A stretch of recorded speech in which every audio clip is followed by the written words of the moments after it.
interesting morning, learning about different topics. We talked about elderly and mobility. We talked about women as professionals. We talked about persons with disability and mobility. And now on to our next chapter. We're going to talk about children and their caregivers.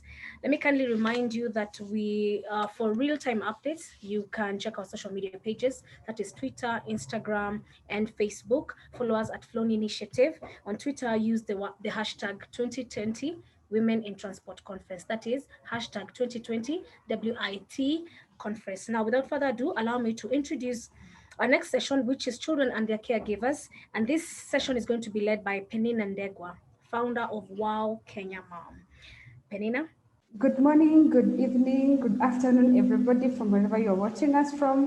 Welcome to the session on children and caregivers at the Women in Transport Africa Conference 2020. We are so excited to have you on board this year, and especially with the speakers that have joined us today.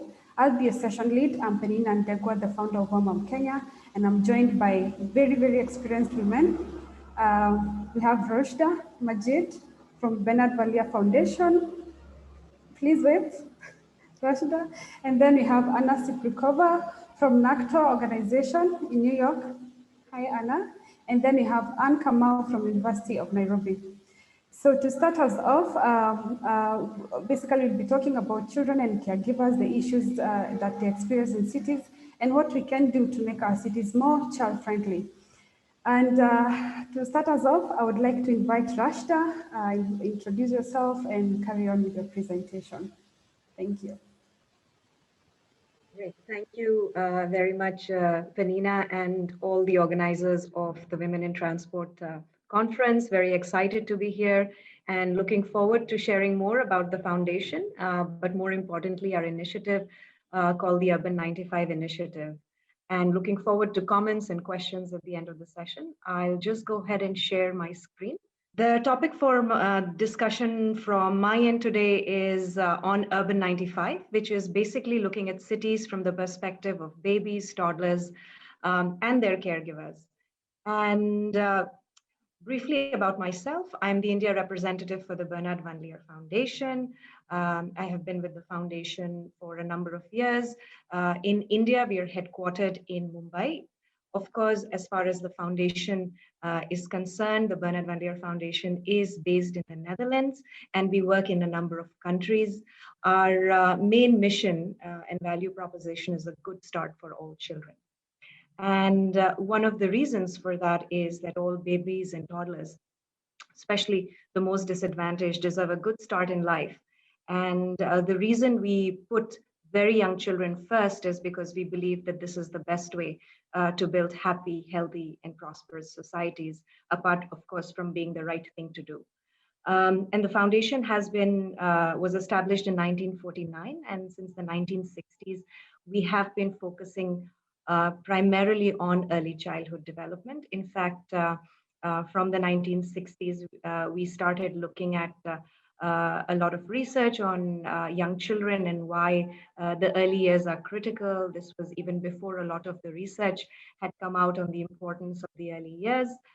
And so since then, we have become one of the earliest funders in this space, but not only funding initiatives focused on early childhood, but also have a huge knowledge repository, just given our background and the number of years that the foundation has been working on this. So we love to share information, love to share knowledge, and love to learn from people who are working in this space, and of course, different areas like transport that we are discussing today.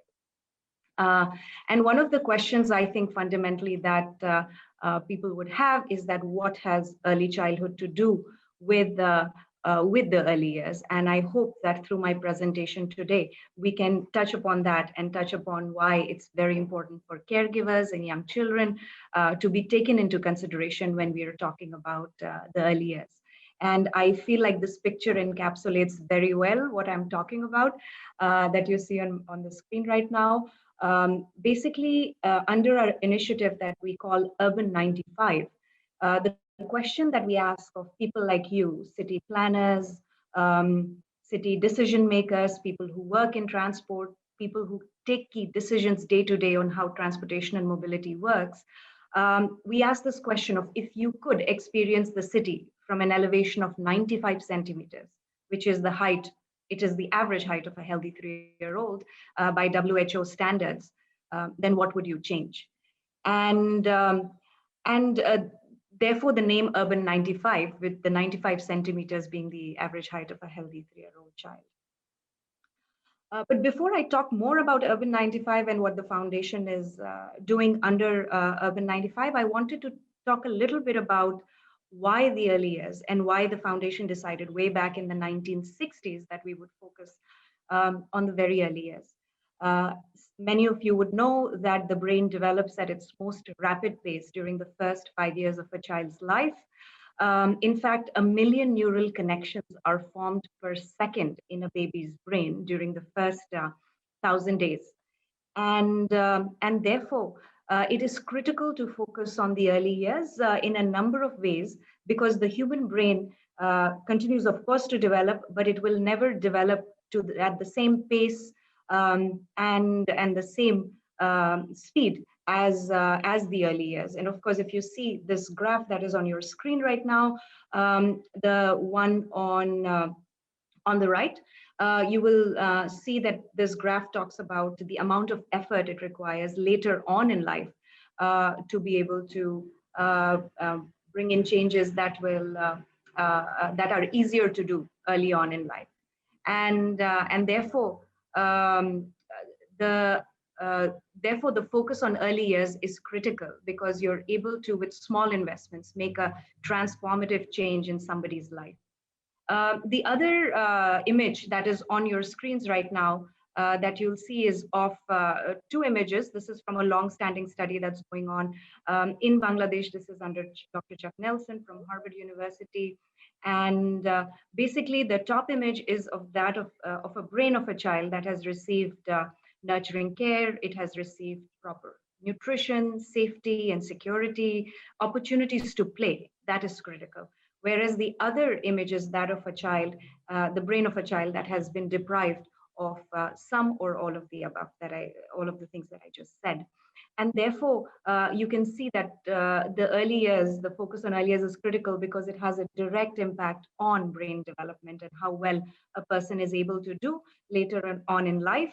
Of course, this has implications for earnings later on in life, health, and education. And there is a lot of research that says, one research in particular through Dr. James Heckman, that says that if you invest $1 in the early years, the returns to society can be up to $13.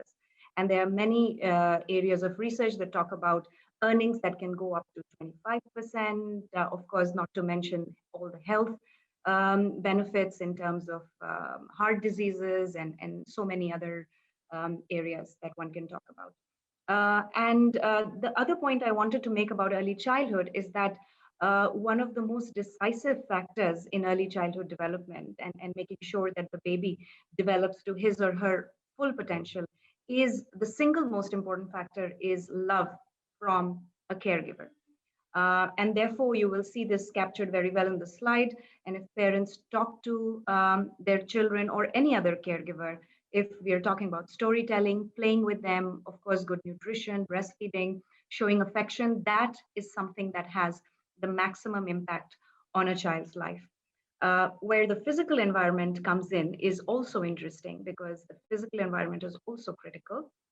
And I wanted to talk through this slide on caregiving behaviors and caregiver well-being. So of course, we are talking about the child, but we are also talking about the mother, the father, and any other caregiver that is able to support the child and is able to provide that love to the child.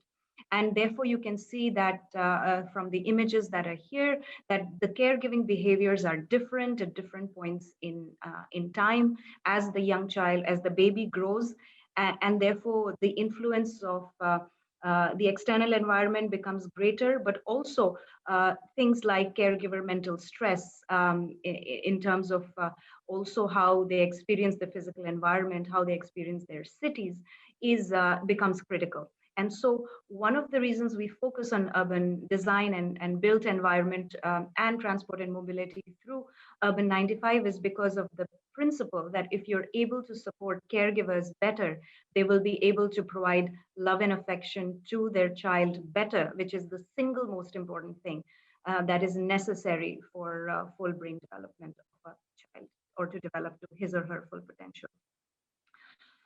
This slide is basically just everything that I just said in terms of the different areas of development that a child goes through: the physical, the cognitive, socio-emotional.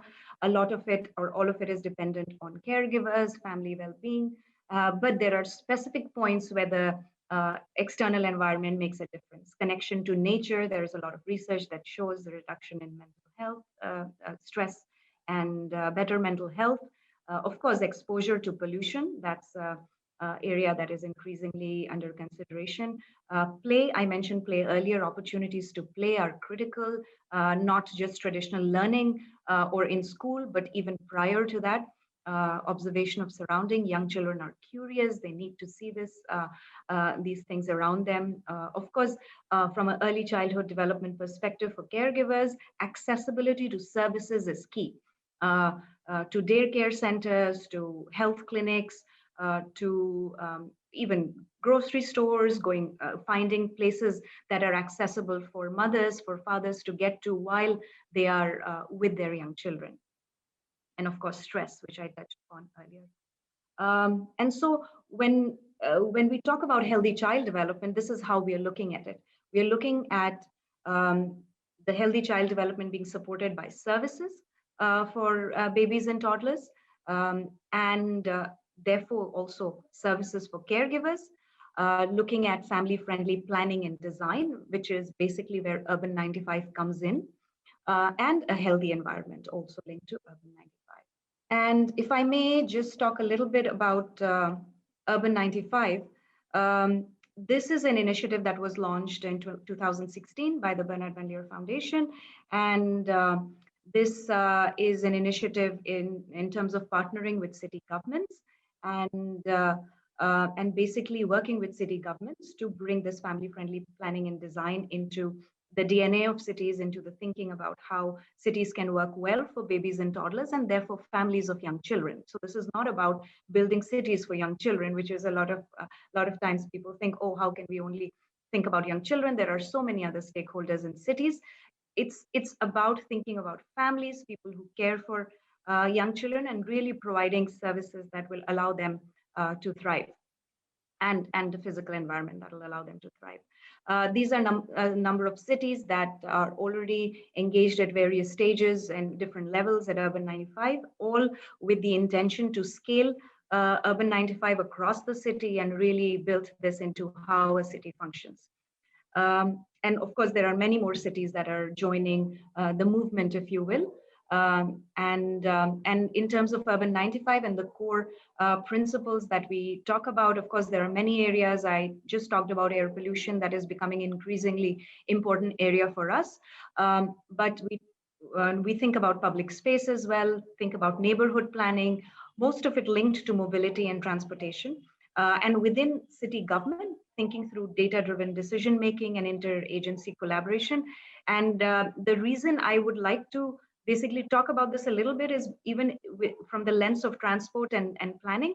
If you're thinking about interagency collaboration, the child is a whole. So the idea is that this experience for a child and a caregiver when they're experiencing the city is seamless. And therefore that requires coordination across agencies. And therefore it's not just land use or housing or traffic management or roads and transport, but a number of other services that cities need to work together on to be able to focus on very young children and their caregivers. So I'll just present a few examples of how different cities are thinking about transportation and mobility.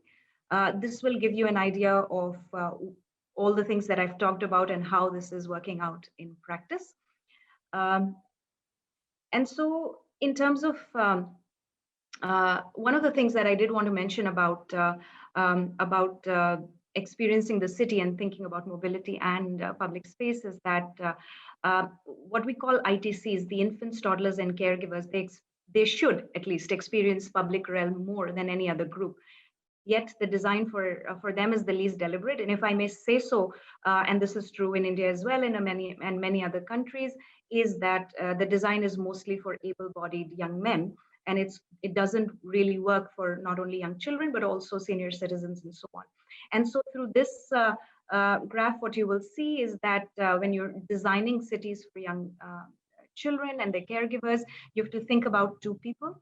You also have to think about most of the commutes are designed going from point A to point B, mostly work oriented from your home to the workplace. However, if you're thinking about young children, you have to think about all the different stops that will happen for families to be able to cater to the needs of young children. The other concept here in terms of transportation and mobility is this concept of routes and destination and neighborhoods. So we believe that young children basically they are in their homes, and then as they grow, they go outside into the street at the block level within the neighborhood. To be able to support them best and their caregivers, one should think about the neighborhood scale and see if services can be provided at that particular scale. And also thinking through what are the destinations that a mother with a child would need to go to or get to, and therefore making it easy for the family to get there, as opposed to making it the hardest thing to do. And so this is being tried out and worked on in different cities and countries. This picture is from Peru, and India is also working on this through a challenge process through the Ministry of Housing and Urban Affairs. We just launched this challenge here for any city to participate in and basically think about neighborhood planning and how they can provide services for families, young children and their families closer to where they are. And so this is also the 15-minute neighborhood concept that I think is gaining traction and many of us would have heard about. The other concept to think about is how to design streets and crossings to be safer. Of course, I think this is an area that has been touched upon quite a lot. A lot of people are focusing on this. This picture is from Udaipur in India, in one of our urban 95 cities. And this is outside a pre-primary school. And you notice the elements are not only thought through from a perspective of safety, but also from the perspective of playful elements that have been brought in because it's close to a pre-primary school. This is from Bogota, Colombia, in terms of how to design streets that are safer. This is from a community and an area that the community has basically owned, and a lot of the visuals are so that there are lesser accidents and traffic is slower, and also to bring community life out and about in the street, so that people are also, it's also about eyes on the street and people are out and enjoying that particular public space. This is also one thing to think about in terms of just services and how long it takes, for instance, for a mother with a child to cross or a father with a child to cross versus people who are able-bodied. And so a lot of cities are thinking through this and supporting caregivers as well in these ways. This is from Tirana, Albania, and it's about thinking through how you can also promote and make young children visible out and about in the street, but also making sure that they are key stakeholders in the city. And things are geared towards very young children as well. This is also about behavior change. In many of our cities, we will see it's taken over by cars. And so what do you do that will allow young children to be visible and to be able to take up that space that is usually taken up by cars or parking? Safety, again, transport to be safer, more affordable, more comfortable, and any of the services that go with it, bus stops and so on.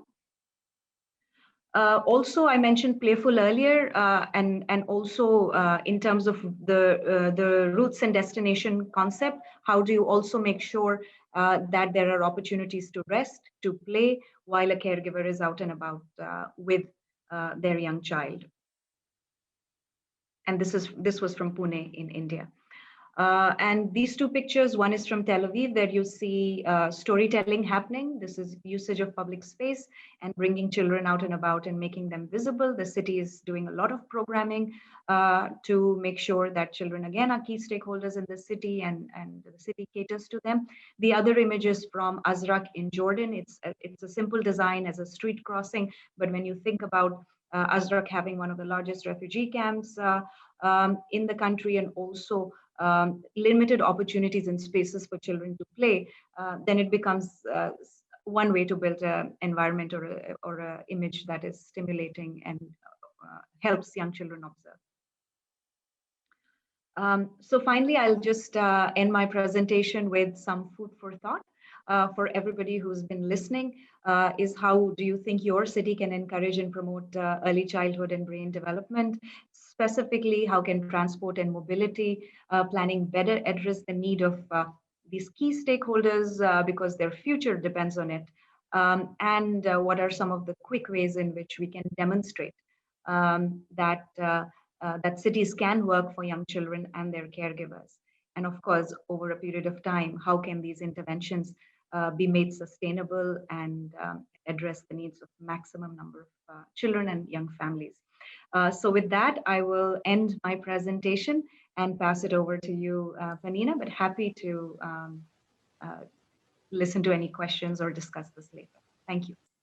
Thank you so much, Rashida, for that. Such an insightful and interesting presentation. I'm a mom, and one of my worst experiences is traffic and the stress associated with that. And when I come home late or I have to leave work for work very early, then I have less time to spend with my baby, and she starts developing tantrums, and the whole it's a whole family stress around it. So I'm very very happy with that presentation. But one thing I noticed, your urban 95 cities, we are very empty in Africa, and I want to welcome you guys to Nairobi. We are ready, we are here, we want to make our cities more child friendly. So let's engage and let's put Nairobi in the map. Let's put Nairobi in the map, because actually Africa, the rates of, the fertility rates are very high. We have a lot of children, very youth population. That means they're in their reproductive age. So we are going to have more and more children growing up in cities. And we need to make sure that they thrive and learn in cities that they're growing up in. Up next is we have Anna Siprikova from NACTO organization. Karibu sana, welcome, and take us through your presentation.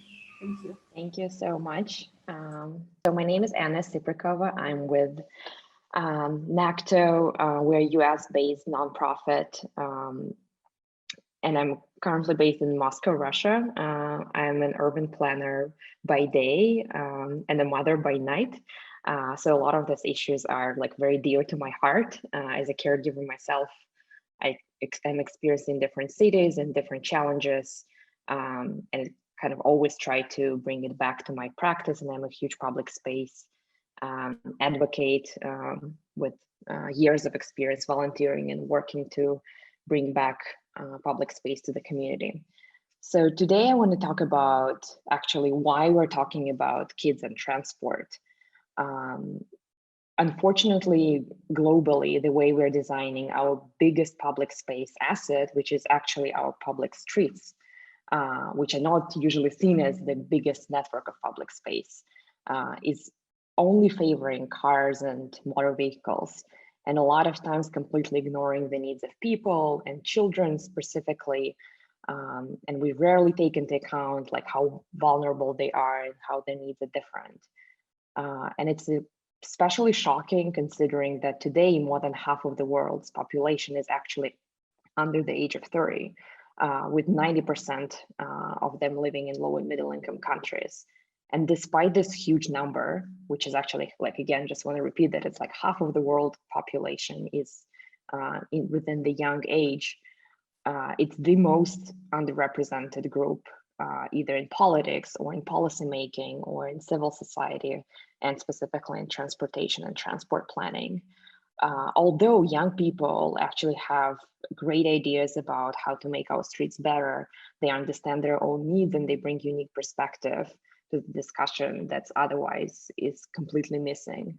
And if we give them the right space to meaningfully engage, we can really strengthen their position and drive social and economic change.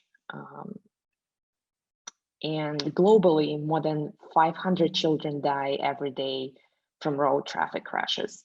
And this number doesn't make like newspaper headlines every day when, you know, other like the disastrous events do, but it's actually like an alarmingly sad number. And what makes it even more sad that most of it is preventable. And all of us working in this field can actually have a huge impact in saving lives and making our cities better. So in a way, we are killing our kids fast, but we're also killing them slowly. As Rushda mentioned, air pollution is a huge factor, and around 130,000 children under age 5 die each year from outdoor air pollution that a lot of times comes from cars and motor vehicles. We're also killing our kids slowly by creating unsafe environment in our cities where parents and caregivers don't feel safe letting them play outside. They lack independent mobility. So we're basically trapping and like containing our kids at home or indoors and like not allowing for extra activity, and like when we're not allowing them to get this like extra active levels during the day. And again, just want to repeat this number. Road traffic crashes is the #1 killer for children of ages 5 to 29. We should just like make this agenda to change our streets and change our cities like #1 priority for every city. And cities can be actually fun and healthy and enjoyable and bring play and bring the most important social interactions between caregivers and children, but also between a child and other children, because this is how they learn, you know, like all their skills that are needed in their future life and to make them successful adults. So just want to show a few examples how this quick change is actually possible. This is one of our projects in Fortaleza, Brazil, when we brought play and fun and sitting and just like safe pedestrian environment, and it immediately transformed the whole neighborhood. And we didn't even need to invite people, they just discovered it themselves and just came. So this is just a huge power of how you can do this quick change, and that how it's actually intuitive and needed and like understood everywhere. So just a little bit of a background of our organization. The Global Designing Cities Initiative has been launched in 2014 under Junaid Sadiq Khan, who was the Transportation Commissioner under the Mayor Bloomberg. And we're part of the National Association of City Transportation Officials that's been around for more than a decade producing design guides. So our first task was actually to look at the existing guidance and produce the Global Street Design Guide, which captures the best practices that are applicable globally. Of course, we understand that we don't cover like every place in every region, but we tried our best to like really collect and collaborate with a lot of people from around the world. And it's a huge thank you to all of our contributors. So we're really trying to make it like not just like another guidebook or publication to be on the bookshelf, but really to make it useful for cities and to be in a way written by cities so that they can share relevant examples of like how to transform transportation and mobility, but also to have something that you can point to either at community meeting or if you're meeting with the mayor, because what we realized like some of this guidance and especially in the visual format was completely missing. So, and a lot of times when we would do community engagement meeting, people could not really ask for something they've never seen. So you really need to give this visual examples to explain how the city can be different, how the neighborhood can be different, so that more and more citizens demand this change from their public officials.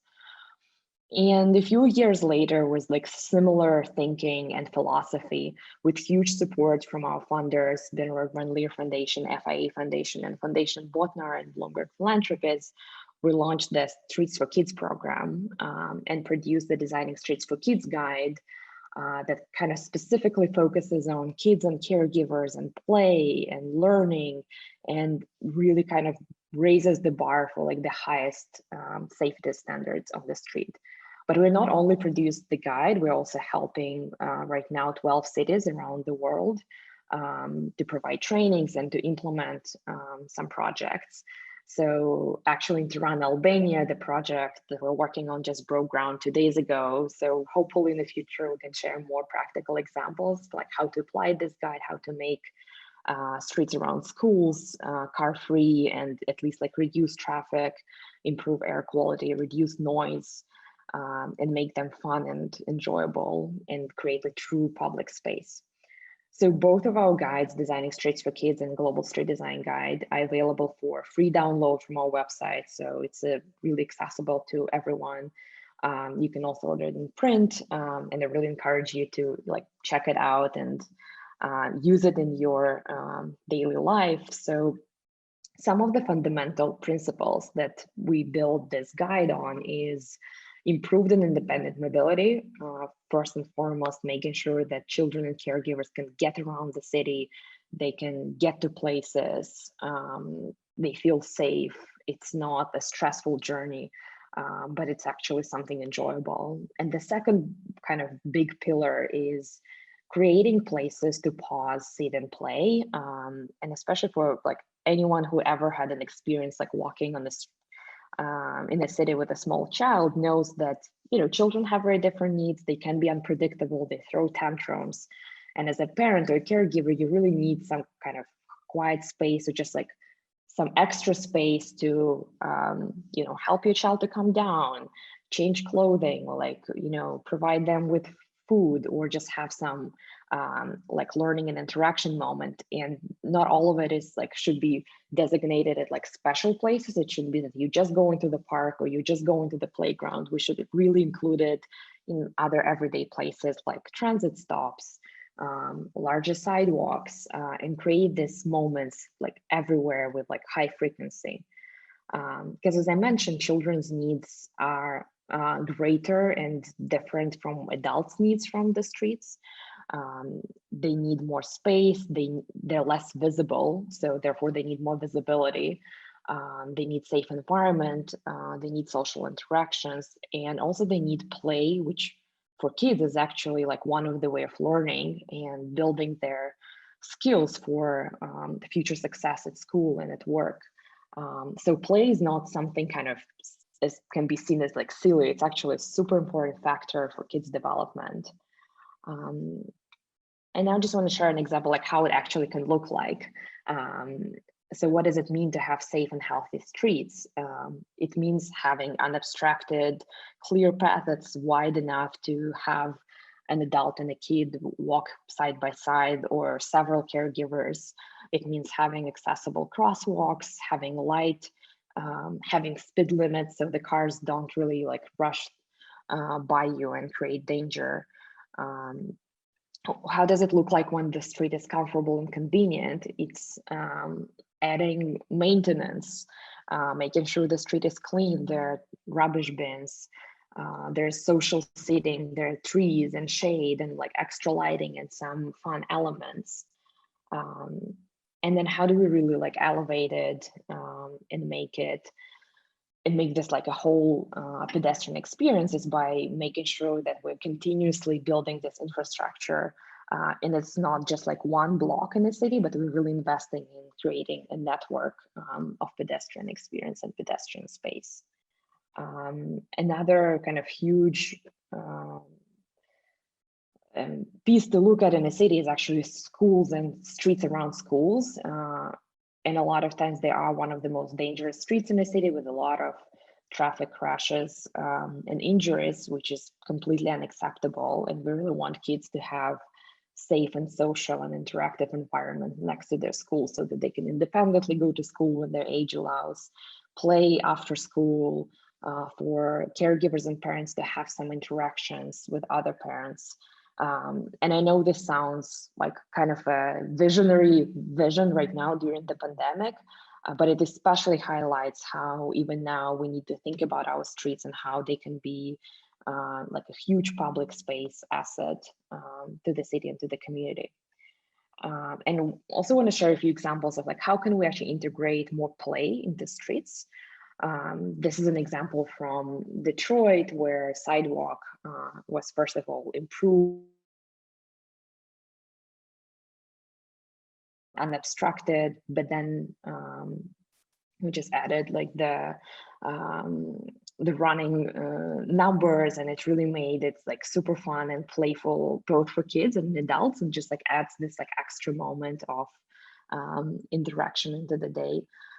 Or in a more simple way, in Boston, the mayor's office painted kind of like a wayfinding lines on the sidewalk, and kids love this type of interactions when they can walk on these lines or just like find their destination. So it's kind of easy and fun way to add something playful to your street, or kind of going further and creating car-free zones, like this example from Montreal, Canada, like adding different textures like grass and wooden slabs and sand pits, which help kids improve their motor skills, and are just usually the most favorite toys for all ages and abilities.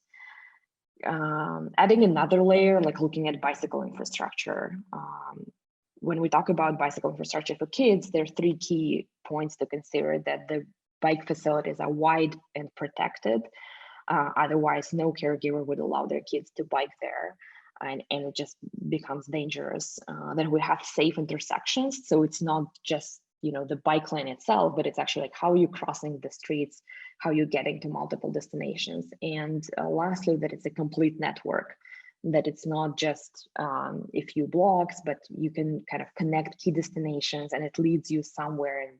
And hopefully over time it expands more and more. And again, just a few examples of like how it can look like. And when you see people like this, when you see small kids in the street biking, that means this is like the right design and it works. And if you only see people in like special gear biking, it means something is wrong, and we're designing for only the able, and we should be really designing for the little ones.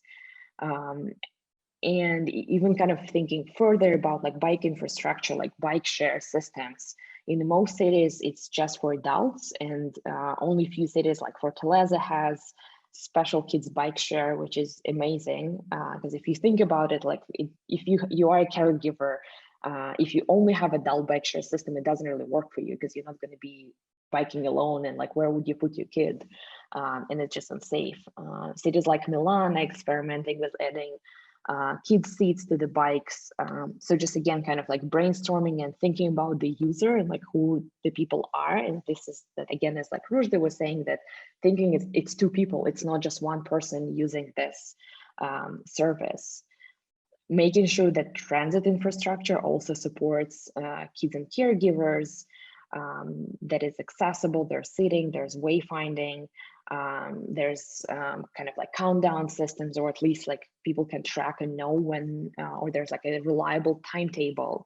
Because in our research, we found it was crucial for caregivers actually to know when the next bus is coming to plan their day, and also for kids to kind of not be anxious and wait for the bus and use it. And again, unfortunately, a lot of times this is what we end up having in a city where it's inaccessible, like one person cannot handle multiple kids. They really rely on support of others to like board the bus, or there are some ridiculous rules when they don't allow kids in a bus or don't allow strollers.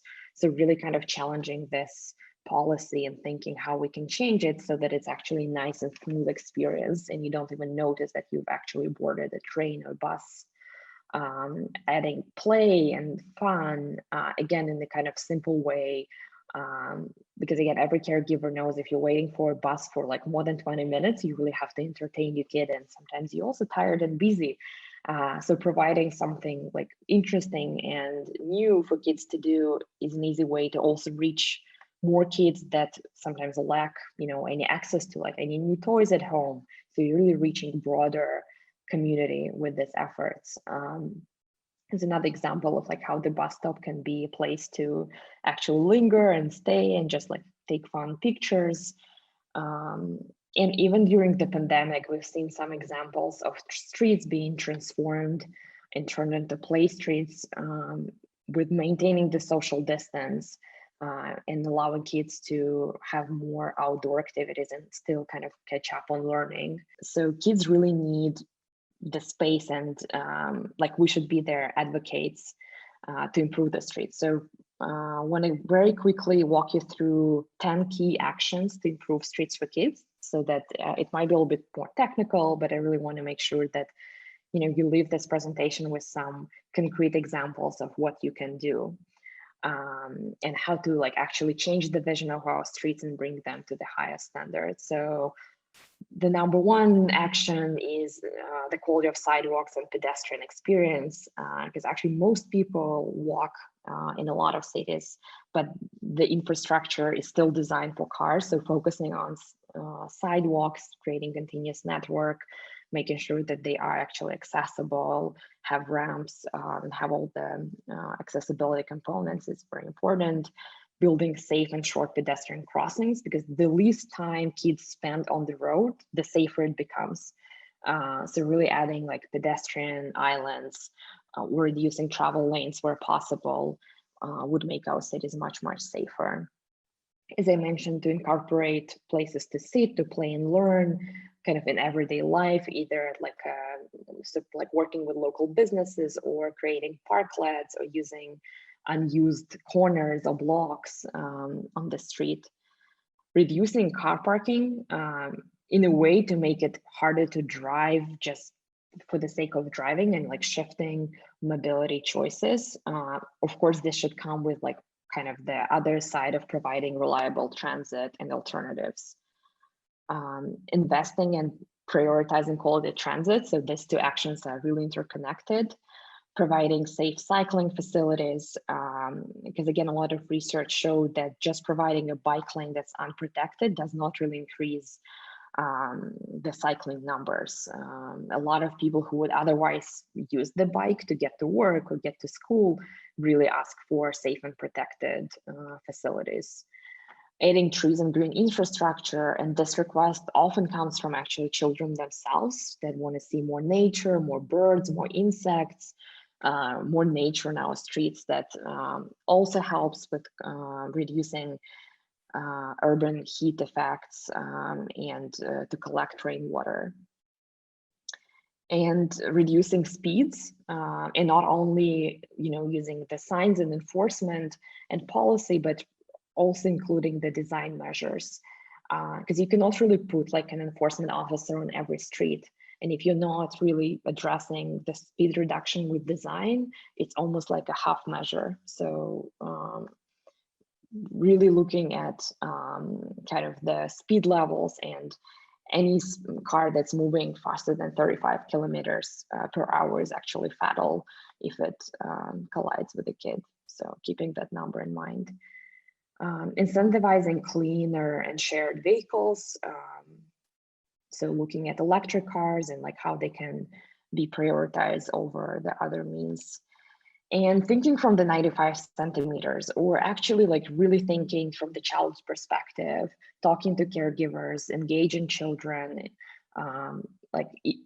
because it's hard to demand that like everyone who is in transportation planning would have kids or have experience, but if you don't have this experiences, sometimes it's really hard to understand what the needs really are. So always kind of like having this checklist to check if what you are designing or what you are suggesting as a policy would really work for your end users, the caregivers and children. And I want to add with some inspirational vision, because I know some of my presentation was kind of sad and alarming, but there's actually a lot of changes that's happening right now. There are a lot of examples when, kids safely cross the streets, or they enjoy new murals and new colors. They interact with older adults, they play games, they play with each other, even if, they're fighting sometimes, it's still playing. I know again, like now this vision seems like a far reality, but there are like different social interactions, there are different activities, and all of this is actually happening on the streets. So thank you so much. Really looking forward to questions and discussion. And just as a quick reminder that you can access all of this on our website. Thank you so much, Anna. That was so interesting. I've actually been involved in like planning a food bike share, and I've never ever thought about, incorporating some bicycles for kids. I think that's such an eye opener for me, and also that aspect of ensuring that our city is very, very playful. And actually, the fact that some of those initiatives are happening right now in the wake of COVID-19, it's super, super interesting. And the kids have been in the house for so long, and we actually need to get them out and do some of these activities in the streets and actually be great ambassadors for our future street designs. So now I want to invite Dr. Anne Kamau. Thank you. Just to introduce myself again, I am Anne Kamau, and I'm a researcher at the Institute for Development Studies, University of Nairobi, where I teach and do research on health, transport, and development. And at the moment, I'm involved in a research that is looking at children, mobility, safety, and urban road designs, which is supported by the Volvo Research and Education Foundation, VREF. And this research we are doing jointly with the University of Cape Coast in Ghana, where they're also looking at the same issues in the city of Kumasi. For us, we are focusing on Nairobi City. And in this study, basically what we want to understand is whether urban road designs also support children mobility and whether safety issues are taken into account as we think about road designs and also other urban transport infrastructure development initiatives. Now, let me begin by noting that this study is ongoing, so it's still not completed. So what I'm presenting here as just our preliminary thoughts in terms of what we have found or what we are working on. But we hope that we'll have another opportunity to even share more on these issues. So to begin with, we pose the question, who are the children? Because if you listen to the past presenters, we have been talking about children and child caregivers, or even what we may call sometimes as childminders. And the question for me is, as even we think about children, who are they? And for us, from where we sit, we say that children are not homogeneous, that therefore, as we think about safety, mobility, and road and designing roads and even other mobility infrastructure for children, we need to remember that they are not the same. We have the young, we have the old, and we have the older children. So therefore, as we think about the young, old, and the older, we need to remember, and this has in a way has been insinuated, that they're not of the same age, they're not of the same height, and basically they're different. So a younger child, a very young child who may be in age 5 and below, will not be the same as an older child who is maybe 10 years, 15 years. Therefore, as we think about even how we design our roads, then we need to think about who are we deciding for and who are these children? Because we know that the height of a child will very much determine also their issues of safety, and even the age will also determine how they travel, because a young child may have the challenges in traveling compared to an older child. Again, they are male and female. The way boys will travel will be different from the way girls travel. Many times, you'll find that children, especially when they're traveling in groups, they tend to play a lot. They'll form, groups, like boys might be engaging in really very aggressive behavior, even as they're traveling on the road. For example, when they're coming from school, girls are likely to be a little timider than this. Of course, this is not to say that women should be timid, but it's just when you observe the behavior of how children walk, whether in groups. And many times again, the way they travel, whether being male or female, has issues of safety. For example, a girl might feel more unsafe when traveling on their own, just because of the environment in which they are traveling through, or two, than a male child, and also depending on how the systems and the rules of a country actually ensure safety, not just of children, but of all citizens. So in an insecure zone, a female child will be more insecure than a male child, even when they travel on the same mode and in the same direction. Again, children will have disability and some will not have disability. The way a deaf child will cross the road will be different from the way a child who is normal, who has no hearing impairments, will travel. Therefore, again, a child who is blind will travel differently from a child who is not blind and a child who is deaf. Those are two different children. A child who is on a wheelchair will travel, their travel mobility will be different from a child who is not on a wheelchair. So children of many varieties, they are different travel needs. And therefore, as we think about even our road designs and issues of safety for children, we need to think about who are the children that you're planning for, considering that they're not uniform, not of the same height, not of the same gender, and not, again, of the same physical appearance. So they could be different and they engage differently with an environment in which they have to travel through and into. Again, the other question that we ask ourselves, why do they move? Where do they move to and where do they move? There's always an assumption in planning most of the time that the only place that children go to are schools. Therefore, if you look at like the Kenyan transport policy, we have a very good policy that guides on what hours children should go to school, 6 to 6 a.m., those traveling on a school bus. But again, children do not only go to school, they also go to places of leisure, sports, and play fields. So again, we need to ask ourselves, how are they accessing these spaces? Again, they go to religious places of worship, sometimes on their own or accompanied. Again, they also move within the residential areas a lot, and even to markets and shops, both accompanied and accompanied. Therefore, we need to really ask ourselves, how well have we ensured that as children need to move and where they need to move to, and I think this already has been mentioned, how are we guaranteeing their safety and even to the places that they have to go to beyond just schools? I'm coming back to this later when we think again about the modes. Now, then how do they travel? Depending on where they travel to, depending on their age, again, and many other factors, and even their physical ability, they will travel on different modes. In our case, we have the school buses, which are very common, especially for private public schools, primary schools, or other modes. Sometimes they have to walk. They walk or they cycle. But if we look around, for example, in the city of Nairobi, we know that the walking areas are not very safe for children, neither are the cycling areas safe. And they're not even safe for adults, let alone for children. Within most residential areas, what is happening because of the desire to even tighten security, like within the residential areas, all possible openings where children could safely walk or cycle are getting closed. So you find a lot of closing in of estates, therefore maintaining only linear paths, which necessarily do not promote a safety of children as they walk or as they cycle, and many times children are pushed onto the main highways or to the roads where they have to compete for space with vehicles, and therefore creating unsafe conditions for children. In many cases also, especially those traveling to school, they travel by public transport.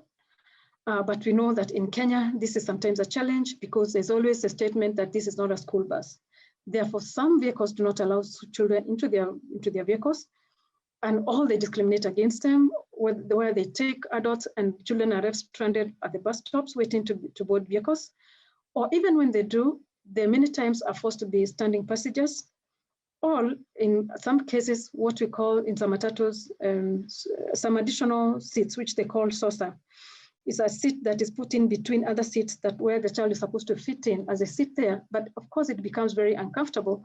And other times they're forced to stand in between grown-ups who are sitting on two seats. So they stand in between the two. So basically it means here the right of children is violated in terms of space, the access to space, and even their freedom of mobility. So these are issues that we need to think about when you think about child travel and safety and mobility at the same time. In some cases, they also travel in private modes, especially for those, and this has to do with socioeconomic aspects, where maybe parents are better off, so they want to take their children with them wherever they move, or even dropping them to school. So, but again, this is a privileged few. Not many children have this possibility or this advantage. Therefore, the majority who even have to attend like public secondary primary schools and even public secondary schools, many of them have to use public transport, because most public schools also do not have school buses that would ensure better modes of travel for their children. Again, many times, like you see in this photograph, there's this young child. Many times, again, they travel accompanied. They travel accompanied, and the question would be again, when do they have to be accompanied? Most of the time, when they're young and small, most of the time they'll be accompanied, but we also know that they also travel a lot, especially when they're going to school when they're not accompanied. And for me, this is where the issue of caregiving comes in, and where now we need to think even about the mental health and the mental anguish of a caregiver when they have to release their child who is maybe in lower primary or basic education level to travel on their own. That feeling of safety, of course, would be a primary concern. And I imagine that a parent will always feel safe when they see a child back home at the end of the day, because anything can happen to this child as they travel, and it is not guaranteed that they'll come back home safely. So again, the issue of whether they have to be accompanied or not is something that has to be considered, but we also know that it has cost implications whenever they have to be accompanied, because it would mean that the person accompanying them either has to meet also additional cost of travel, or even in terms of cost in terms of time. So these are issues that we need to think about when we think about ensuring that our road designs or the way we build a travel infrastructure and mobility infrastructure is safe for children. Now, Now, again, in terms of safety issues, and I've put this image here deliberately, which I took in a study that we are doing, one of the states that we are doing. In terms of our children travel, it's about the distance. How far do they have to travel? Unfortunately, increasingly, we find there's less tendency to walk. The more better a family becomes, a parent becomes, the less that it's likely that their child will walk. So meaning that even for short distances, children are either using, for case, either public transport or school buses, and with less and less of walking. And the question that we must ask is why? Is it because of safety issues, safety concerns, or is it just because that, it's an issue, it's a show of maybe higher socioeconomic status? Or what is it?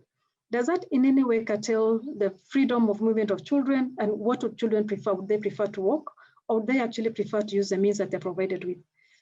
Again, it depends on the mode of choice. If you look at this image, this doesn't necessarily say that these children are very safe. This is a motorcycle that is carrying 3 passengers, including the peon, the rider, who is in this case would call the driver. And if you look at the child on the front seat, you will see that this child, in the event of an accident, they would actually be at a very high risk. Like I said before, in Kenya, we have the school policy regulations on how school buses should move children, the times and the condition of the buses. But we don't have any regulations that say that children have to be traveled, to be on a motorcycle, to go to school, should travel on a certain way. For example, we know that the rules say that only 1 pillion, in this case a passenger, should be on a motorcycle. What does the rule say when it comes to traveling or movement of children to school? When you use the motorcycle, for example, as a form of school travel, are there any rules? We don't have any rules, and neither are they even regulated. Because like this one, we captured on a road that was taking children to school, and we even had seen that some were even carrying 3, 4 children to school. So why is it that we don't have similar kind of regulations to regulate safety of children traveling on alternative modes of travel, like public transport, or even motorcycles, or even cycling to school, except only for the school buses? Remember that I mentioned that the school buses are mainly for private schools. That would then mean that most of the children who go to public schools then are left uncovered even by policy or even by laws and regulations. And for me, this is a gap that we must address, so that then we ensure, even as we design our roads, we have cycling paths for children, and also just ensure that the regulations that would, for example, capture this kind of a motorcyclist who puts 2 children on a motorcycle and even putting 1 in front, exposing even them to all other dangers. And you can see, for example, they don't even have the helmets, which they're supposed to be wearing. So again, the issues of safety of children are beyond even road design, but are issues that we need to really think about. And for me, the question that comes to my mind when it comes to a caregiver, for example, is this a caregiver who is accompanying their children to school?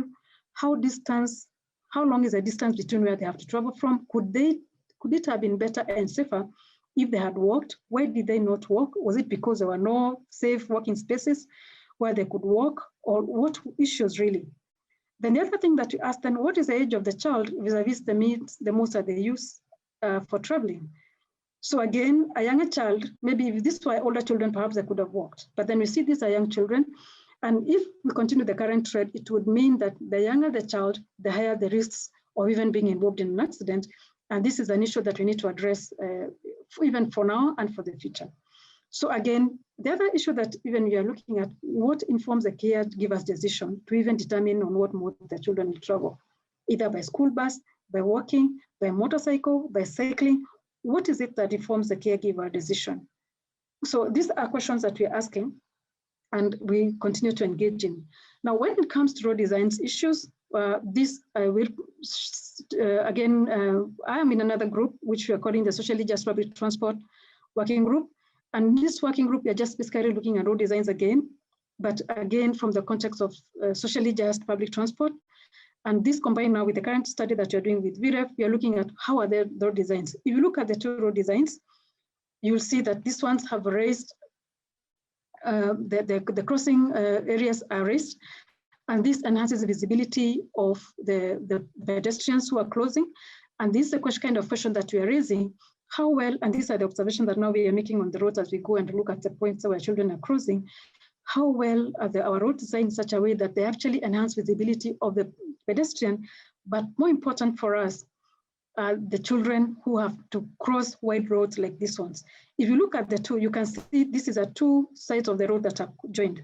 So there is really no real safe place for a pedestrian to stop in the middle of the road. If you look at the one on the right side, you can see safely there's a pedestrian, there's a space where a pedestrian can stop the island, where one can stop and just wait for the next vehicle to move. But on the one on the left side, many times you might find the child is crossing through this place, running across the road, which is very unsafe. So again, we are looking at the road designs and asking ourselves, how safe are they for the children? Are they enhancing visibility? You see the one on the right where there's a matatu, the public transport vehicle coming. The child can see the visibility is very good. So even the location of the closing area is quite safe. One can take refuge on and ensure that by the time they're closing the road, they're really safe and the road is clear. But the other one, there's really no safe refuge for the child, for that matter. And because they may be young and small, they even risk even being run over by motorcycles who normally don't even stop, and they even normally ride on the wrong direction of the road. So for me, these are issues that we need to think about when you think about children's safety and the caregiving roles in terms of enhancing children's safety, but even more important on our road designs to ensure that how we design our roads, they really protect our children, so that then we ensure that we have a future generation that not necessarily maimed or affected by just not having good road designs. So I'm going to stop there for now, and I would like to acknowledge VREF, which is supporting our study. And like I said, we don't have the final data yet. We are still in the data correction phase, and we'll be happy to share more as we go along. Thank you so much, and back to you, Penina. Thank you so much, Anne, for that great presentation. Indeed, children are very different because again, there's that assumption that we are talking about children, so it's a homogeneous group. We can make decisions for them as one similar or common, like they have common needs. But children needs are very unique and different, and we need to consider different needs in designing our cities and our transport systems. Thank you so much. So I'll also now be taking you through a presentation that WAMAM has been working on. And this is just to continue with the discussion in terms of a child is just, when you think about children, you have to also think about the needs of caregivers. Because if a city is not friendly for children, then caregivers actually end up leaving their children at home because maybe the transport system is not safe. They cannot access some destinations because they will lack some of those basic facilities. And for that reason, children will not end up enjoying the cities that they are growing up in. So I'll be taking you through a study that WAMAM has been undertaking since 2019 on the implication of lack of baby changing facilities to accesses of spaces by caregivers in Nairobi. So I'm Penina Ndegwa, I'm the founder of Mom Kenya, and I'm a transport and urban planner based in Nairobi. And I am so passionate about children and designing everything about children because I'm a mom. And after I became a mom, that's when I realized that Nairobi is not working for my daughter. That's when I started feeling the inequality and inefficiencies of urban systems. And that's why I joined this campaign. So WOMAM is a social enterprise, and what we do, we advocate for children-friendly cities, and we also offer personalized experiences and guides on parenting. We teach our women first aid training, we educate them on weaning and nutrition, and we actually participate in policies to ensure that our children are not left behind when decisions are being made. So we do this by organizing workshops for parents and caregivers. We work with stakeholders like St. John's Ambulance, Gertrude's Hospital, to just educate caregivers on basic nutrition, because the first 1,000 days, like Roshida mentioned, they're very much important. And again, most accidents happen at home, especially right now that children are actually at home. They are really at high risk. So going back to transport, this is my husband and my daughter, and they love cycling. Like, this is their favorite activity to undertake in the city. Unfortunately, they only do it in Karura Forest, which is a park within Nairobi city. And why they do this is because we do not have safe cycling infrastructure in Nairobi that are connected, that are continuous, that they can even, like, my daughter is actually 3 years now, and I am not the kind of mom who will trust her to go to a corner shop with her tricycle to buy a snack or something like that, because we do not have those facilities. Then when it comes to public transport, this was a conversation among moms on Facebook. And what they were trying to talk about, they love using strollers, but they actually cannot be able to use them. Why? Because maybe just to try to explain for those who may not understand the Swahili or the Sheng that has been used in the conversation, is that the stroller, you cannot be able to get into a matatu. A matatu is the public transport buses that you use in Kenya. You cannot be able to actually get into a matatu using this when you're in this stroller. And the other aspect is that if you come with it, then they don't even know where exactly it's going to be placed, because you're not even allowed to come with it. Inside, there's no space to dock it. And so you end up just carrying your child with a lasso, or actually leaving them at home. And what they were trying to say is that sometimes, in the conversation, they were trying to say how we live and use this while crossing the roads, because we have very high speed, fast-moving vehicles, and the safety issues of crossing the roads when you're with a child, it exposes you to risk of accident. That just shows women are already experiencing these issues in the ground, but it's actually time that we start making sure that we meet their needs.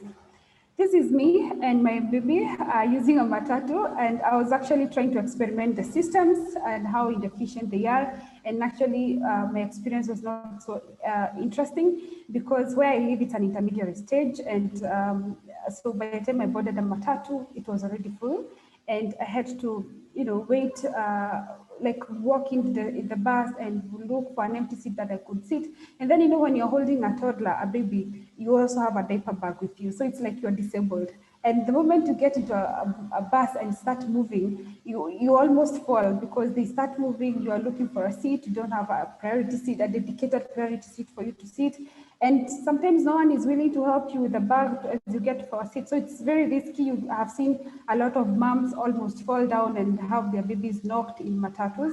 And we need to ensure that women and children and people traveling with children and even pregnant women have priority seats in our transport system. So this specific day, actually, what happened is that when I was traveling with my baby, she ended up soiling her diaper, and it was the very first time for me to use a matatu with her, because I knew the system was not very friendly traveling with her. And when that happened, I did not exactly know where to start. And luckily enough, I figured out into a private cafe where I can possibly go change. And my baby became very uncomfortable because there was heavy traffic congestion. And the stage that I was alighting, which is, we call it fire station at Nairobi CBD, I had to walk almost a kilometer to get to the cafe, to buy my coffee at 200 Kenyan shillings, to take advantage of that time to change my baby's diaper. And that's when I started wondering, how do normal women do every other day? At least I could afford the 200 shillings to go, buy coffee and take advantage of that situation. Where else do mothers change their babies? And actually, I came to realize that's one of the discouraging factor of me traveling with my baby. So we started doing this study to just finding out what is the mom's experience, what's their experience, where do they change their children, and in public space, does it affect their movement, how are they able to access facilities and services that they need when they're with their children. And we did this by undertaking a survey through SurveyMonkey. And we got really overwhelming response within a very short time. That, just to show the really need for children, for caregivers to have these facilities. We held key informant interviews with city county governments. We did a lot of interviews with the public toilet attendants in Nairobi CBD. And actually, we also did a lot of mapping. We mapped all the public toilets within Nairobi, trying to analyze whether there is actually space that is baby changing facilities can be retrofitted. So going to some of the findings that we found is that most of the caregivers travel occasionally with the baby. That's on need basis. It's not every day because, of course, maybe they are working, but occasionally, sometimes when they are going to church, when they are going to hospital, and all that. And some of the places that the most frequent, we realized it was the CBD, and the CBD is where I'm telling you there's actually no baby changing facility, and supermarkets, shopping malls. But what for me caught my attention, and I did not expect it, was the parks. You'd expect that caregivers would actually frequent the parks because that's where the children can play. But then actually our parks are not child friendly. So if you go to some of the parks in Nairobi, you'll find that they have benches, some of them are very green, they have good grass, but then the kind of people who are there, they're not welcoming. We don't have a dedicated corner for children that children can have their space, play, and have fun. And that's why actually you can see we have a high percentage in shopping malls, because at least for the private shopping malls, the private providers have actually provided play facilities for the children, and that entices the parents for visiting such places. So we asked them the places where they often change their babies, and we found out that majority of them change in their car. But again, remember, when you talk about car, we are talking about motorized transport. That means you're forcing caregivers to use a car. Like you have to really have a car for you to access some of those basic facilities. That it is so impossible to use a matatu or cycle or walk to work because you cannot access some of those facilities. And they have really changed their babies in very bad places like the roadsides, in public toilets, and I'll be going through some of those comments, like some of the responses later on. So from our study, only 62% have actually never used a baby changing station in public space, and the 38% that actually said they have used a baby changing facility, they have used that in private enterprise like the shopping malls. That just shows in any public facility, with the hospitals, bus terminals, airports, even some airports like JKA, all those facilities, they did not have adequate facilities. And so we asked the women or the caregivers to share their experiences, their worst experiences in using traveling with their baby. And in hospitals, there's a lot of ridicule, especially the public hospitals. Those facilities are not well provided for, and you will see that women were actually being lectured. And then when a baby needs to go, they have to go. Like they do not ask for. As adults we can control, but children do not have that. They have to do it, and they have to do it. So we can see a lot of women being told that you cannot do it here because we do not have that space. And you've not given me an alternative place to do it, so it's very disheartening.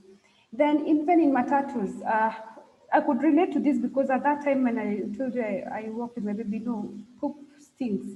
Sorry to use that word, but you cannot contain that smell for a very long time and you're stuck in traffic. So sometimes if you're going for a very long journey, and like maybe you're going to a country, like now Christmas is coming and some people travel a country where you have to be in a matatu in a bus for like hours, 3, 4, 5 hours, a baby may need to get changed. And because even along the transport corridors, there are toilets provided for male and female, but nothing for the children.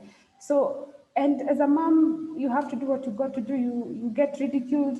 And the one that caught actually my attention is This one where mom had to change in a matatu was ridiculed. And then like another time she had to change in an open park and the baby actually got sick and then admitted for 3 weeks in hospital. So you just basic facilities that is leading, causing more harm to the family.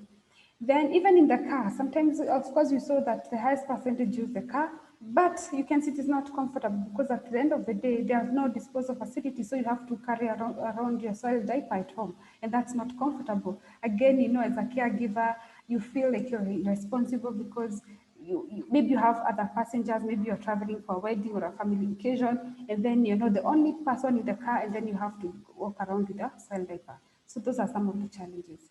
Then even in the public toilets in Nairobi, this is actually so disheartening because I actually asked a lot of the attendants in the public toilets in Nairobi, and what they were telling me, where do I change my baby if I come in my bed? Would they just tell me outside in the tanks with very dusty cartons, and babies are very sensitive. They need to, hygiene, and they are prone to infections. So we need to ensure that their changing location are very clean and hygiene, and actually because they deserve dignity, they need their private space. So why are we actually exposing them, changing them in an exposed situation? So another thing is we found out we were trying to seek where they dispose their child diapers because again, they're not well provided. And what we found out is that some of the public toilet attendants do not even allow the caregivers to dispose soil diapers. So I can change my baby in a park, and there's a public toilet nearby, but I cannot be allowed to dispose a diaper there because diapers are bulky and they will require frequent emptying, and that's an extra cost to the public attendants, which they are not willing to incur. So you can see the result of that is now you get a lot of diapers on the streets, and that has a lot of harm to the environment. And actually, even in terms of the exposure, when we a soil diaper, then it contaminates water, and again, children become the highest group that is vulnerable to sanitation issues like diarrhea, typhoid, and all that. So we asked them some of the facilities that they would need. They requested the baby changing station is like the highest priority, and the waste bin. And I could understand because at least once you have those two, you are kind of sorted. And then of course, sinks, a chair, and baby changing products. So we've been walking around trying to investigate where we could. I've been just walking everywhere I go. I try to see how friendly is the hotel, and some of them have provided good facilities. It's Diani Reef Hotel in Diani, and it's beautiful. They provided a nice cot with instructions on it. Very comfortable for caregivers, a very private room. But not everybody can afford this room, of course, but at least they've made a very good effort. This is Kisumu International Airport. I love Kisumu Airport because they actually have 3 changing stations. It's not a very big airport, but they have 3 changing stations. That is very inclusive. But if you go to JKIA domestic flights, you do not get that. And I've seen a lot of women complaining about that. And then this is Sarit Center, one of the malls I was telling you about. This is the CJ restaurant where I actually went and changed my baby in. It's pretty nice. But another thing is that all these new facilities, they are located in the female washroom. That means men are excluded in the process. So if children are working or traveling with their dads, then again, the men are excluded in the process. This is Nyeri town, a very simple private room for caregivers. It's not very fancy per se, but it's very nice, convenient, and comfortable. And this is actually located in a park. And because of this, we have a lot of children and caregivers in that park. So this is a public toilet in Jivanji Gardens in Nairobi, and actually I saw a mom changing in this bench, and it's very dirty. Sometimes the attendants, that's where they place their jerry cans and that and all that. So that's not a very healthy environment to change your baby in. So we mapped out all the public restrooms, and they all have male-female toilets, but none actually has provided for the babies. And this is actually very sad because that just shows that children are not included in sanitation issues. And we try to analyze the space, and from how we analyze is that the space, the toilets have adequate space that is enough to retrofit a baby changing station. So it's not a matter of whether the space is available, it's a matter of just providing the facility. These again, the other toilets in the railways and archives station. And so we went ahead to just determine the space that would be required for the measurements for the for the toilet, retrofitting the baby changing station, and that's the space that is required to ensure that when the caregiver can easily, whether sitting or standing, you can be able to access. And also we were very considerate in terms of the height. Whether you're using a wheelchair as a caregiver, you can comfortably do that. And actually also providing a child protection seat, because like right now with my toddler, I cannot, in a public toilet, I may not be able to leave her outside because of security reasons. She can, get away, and possibly I'm just maybe traveling alone with her. So a child protection seat is actually important to ensure that children are safer. Then we actually came up with a design, a locally desired designs for baby changing station, and this is what we plan to implement in Nairobi. And it's locally desired, it's locally made, it's wooden, and very easy to clean and maintain. In terms of the policy framework around that area, we have in Kenya we have the Breastfeeding Mothers Bill that actually states that any person living or occupying a building with over 30 persons, they have to install a baby changing facility and ensure that they have a bucket to dispose of the diapers, and they should even have a signage to to indicate that there's actually a baby changing station. But that has not actually happened. Zero, zero. We are not actually doing so well in that. Again, the UN National Assembly, General Assembly, talks that everybody, everyone, that includes children, because children are the ones who have been left out in this case. They need to have physical and affordable access to sanitation in all spheres of life that is safe, hygienic, socially and culturally acceptable, and provides dignity, because we realize that this whole issue is just denying the children the dignity that they deserve. And what we found out is that actually caregivers avoid traveling with their baby. Like you have to calculate, where am I going to go today? Like what Rushda was presenting, thinking about the destinations and the services that you have to access.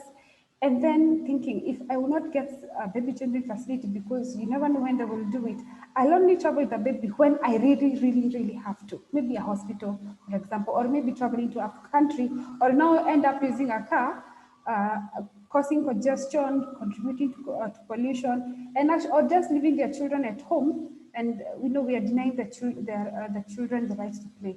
So we realize that just by investing in baby changing stations, what do? You ensure that the environmental conservation, because you ensure that the diapers are well disposed of, they're not going to contaminate with the water, and the environment is clean. We promote gender equality, because actually from our research is that most caregivers are actually women. So we ensure that more women, and even men, because we talked about ensuring that both baby changing facilities are provided in both male and female toilets, ensures gender equality.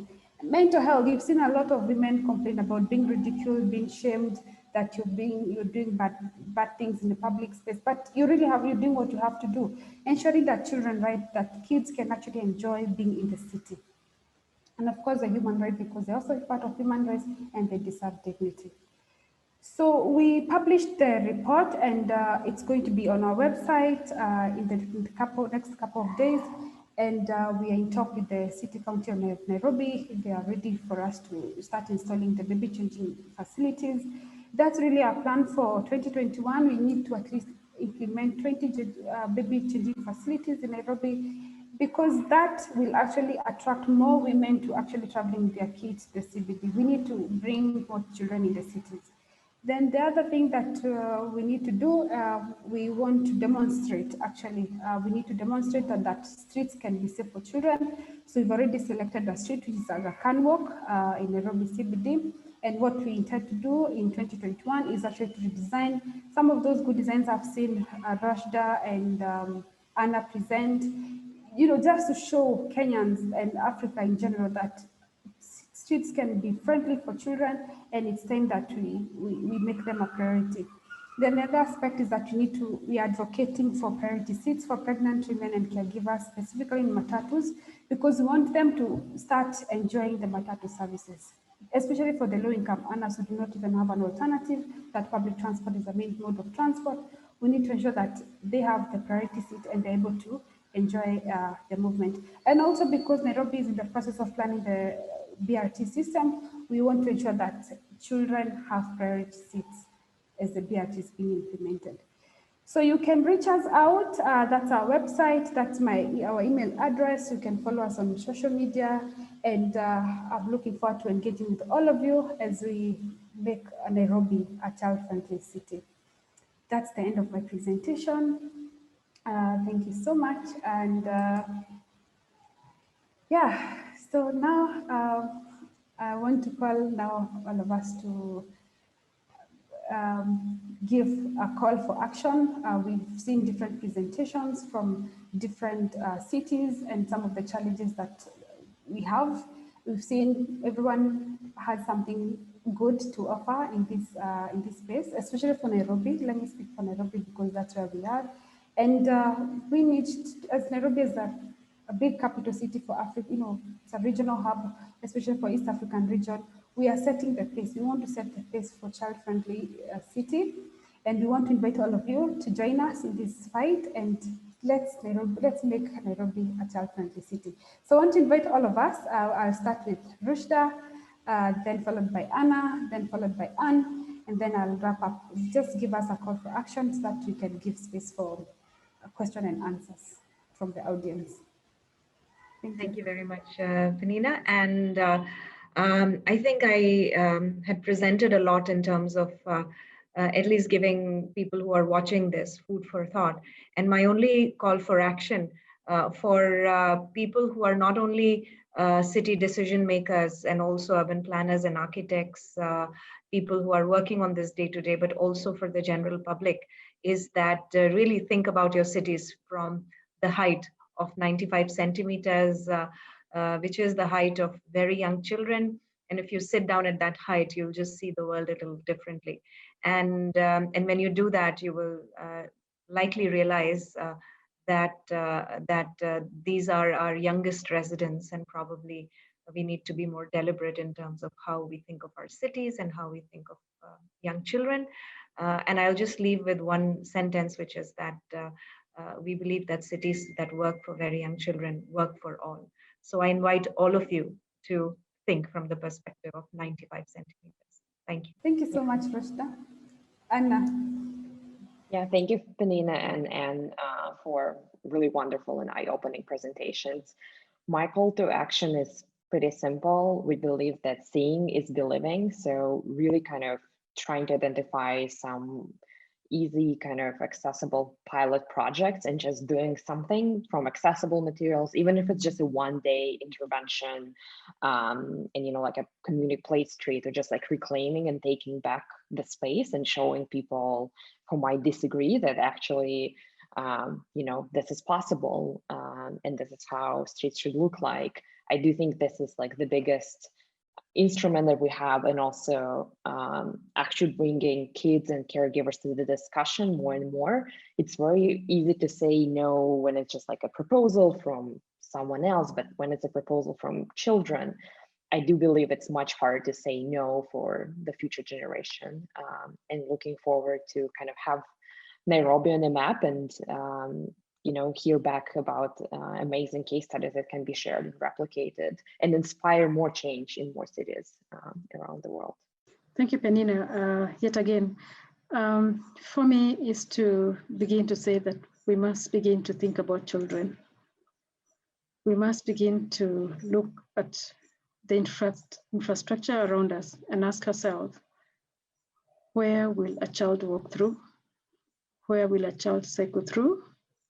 How will we ensure that they do not compete with vehicles on the same space? How do we ensure that we have regulations to even regulate the way children travel, including and especially for Kenya, on motorcycles? Because I think for me, this is the most worrying scene that I ever see. Whenever I see children on a motorcycle riding to school, which is important and necessary, but again, where are the regulations to decide how children should be carried on a motorcycle? Whether that means we redesign the motorcycles to ensure that they are children safe, they ensure children safety, whether that means that we restrict even how their speed, that they must have some specific speed that is controlled specifically for children. I think this is something that we have to do. So for me, is that we have a very big job to do, and I'm glad that you plan to do already to start working in the city center. I'll be very happy to see the outcome, and I'm happy to join you in this because we must make children safe. Again, we must regulate fares for children. Many times when fares are hiked, children always will have maybe a 10 bob or 20 bob in the pocket. And then the fares are hiked, especially when it lanes by 50 shillings, by 100 shillings. What happened to the children who don't have that extra money in their pocket to pay for the extra charges that now they have to pay whenever it rains? So I think we must have a policy in Kenya that ensures children travel safely beyond the school buses, beyond the color, yellow color, beyond the regulatory hours. And if that means that even we have a ticketing system where a parent can get a ticket for a child to school, whether that be in a centralized system, that children can, once, as long as they have this ticket, then they can travel in whatever means. I think this is something we need to push for as a city and as a country of Kenya. Thank you so much, Penina, for this opportunity. Thank you so much. It's really difficult to speak after great speakers. So for me, I'm so excited. I think this is a new beginning for Nairobi. Next year during WIT, if Lon, you're going to invite us, we are going to come with results for Nairobi. That's a promise. And thank you so much. For me, I always say if a city is not friendly for a child, it's not friendly for anyone. And like the speakers before me said, seeing is believing. Let's implement something, let's prove that it's actually possible, and then we are going to replicate it. And actually, it's not expensive. It's not expensive.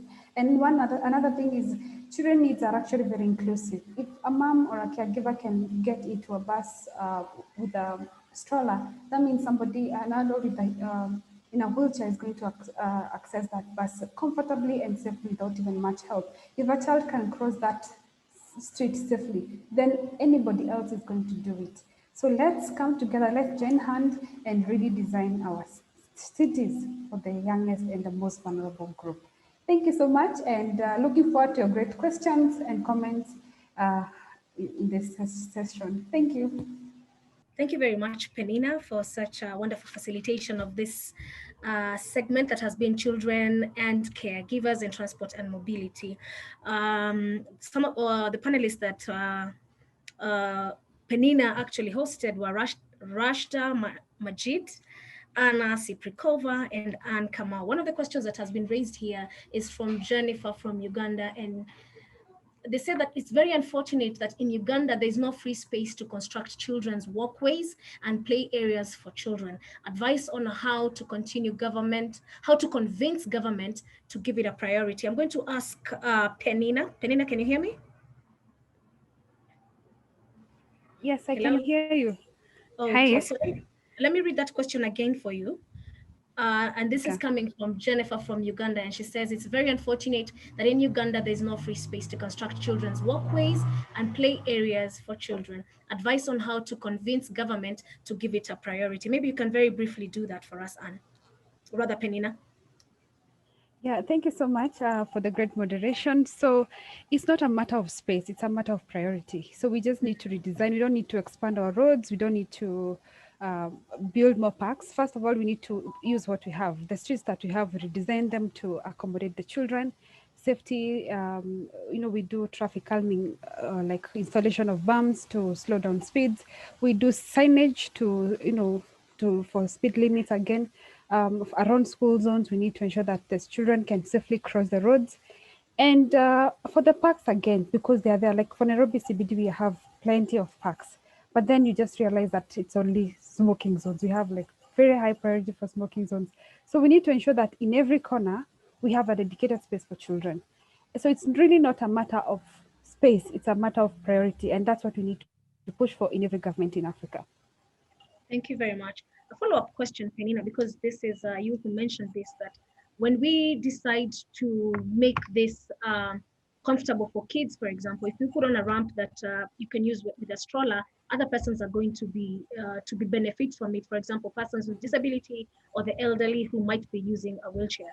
Have you or any organizations decided on how you're going to partner with these different persons that need these facilities so that we don't have a repetition of the same needs and wants being front and forward?